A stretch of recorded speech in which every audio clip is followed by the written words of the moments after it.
ma'am, for your encouraging welcome speech. Now, I would request our Honorable Vice Chancellor, sir, to kindly say few words to us. So please.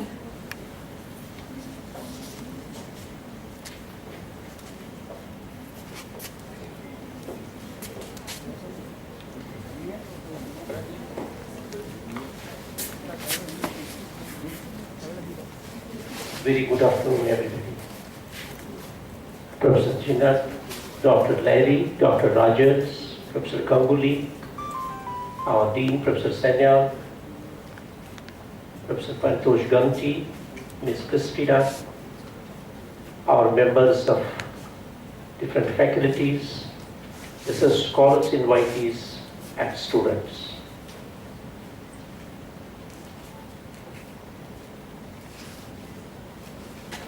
In fact, this topic is very, very important, of course, because the countries all over the world, be it Central Asia, be it Eastern Europe, Western Europe, Canada, America, and other parts, I think, if any place is written with the bad environment today, it is South Asia. So it should concern more to us than anybody else. And when we talk in terms of sustainability, we find that sustainability and ecological engineering is always a response, both for protection of environment as well as for providing of services, if I understand it correctly.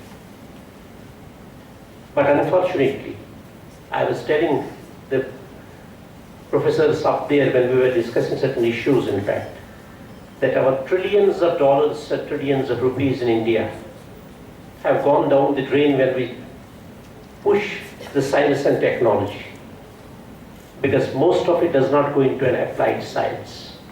It goes for fine-tuning of theory, which is done in many other Western universities. If you look for a fine mixer or a grinder in India today, that's also Japanese. What has happened to the money that we have given to our scientists to produce things for this country? Where is the result? If we talk in terms of, providing of the services or technology for our people. We have had many revolutions talking in terms of extra economic coercion when capitalism and mercantilism made its appearance. But we had never a protest when we find extra ecological constraint or coercion. We don't find protests. We'll use a polythene and throw it from the window. We'll smoke and put the cigarette bits on the floor. We don't keep our surroundings clean. I have had very bad experience, to tell you frankly, when I came here, because whole of India is like that only. That's how we have cared for environment. And we are the country, let me also tell you, when we talk in terms of ecological engineering, when we talk in terms of keeping environment clean and sustainability and all that, look at the Aryan myth. I think if at all there was somebody who was really caring for the ecology, the Aryans, when they entered this country from Punjab, they created a holy cow to save the cattle wealth, because the cattle wealth could provide services. That was the kind of technology available to Aryans at that point of time to take results from the entire Indo-Gangetic plain. They created Ganges as holy. It's not holy in religious term of the sense or spiritual term of the sense, I mean spiritual sense of the term.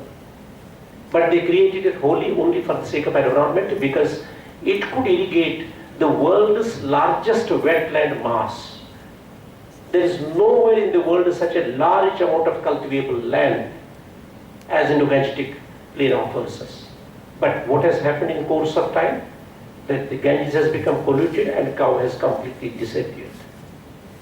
We have eaten even not only the flesh of cow, but even the skin of the cow has been eaten up in this country. That's the kind of condition. In view of these circumstances, I find that the center has a greater responsibility. The center has a large amount of task cut out for it. Therefore, this center assumes importance in our university. I find many times, some discussions take place, why this, why that, but I do find that this center has a very, very great significance in our university.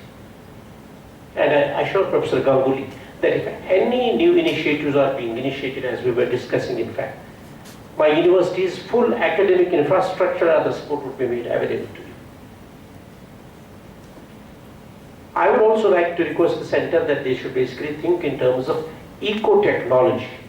It's not simply we talk in terms of ecology, environment, and all the time we keep on talking about it. We must design special papers, with a field work and look in terms of eco-technology. Instead of limiting our activity only to sustainable and eco-environment and all these things, it should go more and more for eco-technology. That is what India is in need of, these things in fact. With these words, I welcome you all. I thank you all for your presence here. I would have loved to see more participants in this seminar because they can benefit from this seminar. We have very, very eminent scholar from Canada here, Professor Ganguly, Professor Rogers, who have certainly, the flash of brilliance to offer to this audience, and I hope it would benefit all of us. Thank you.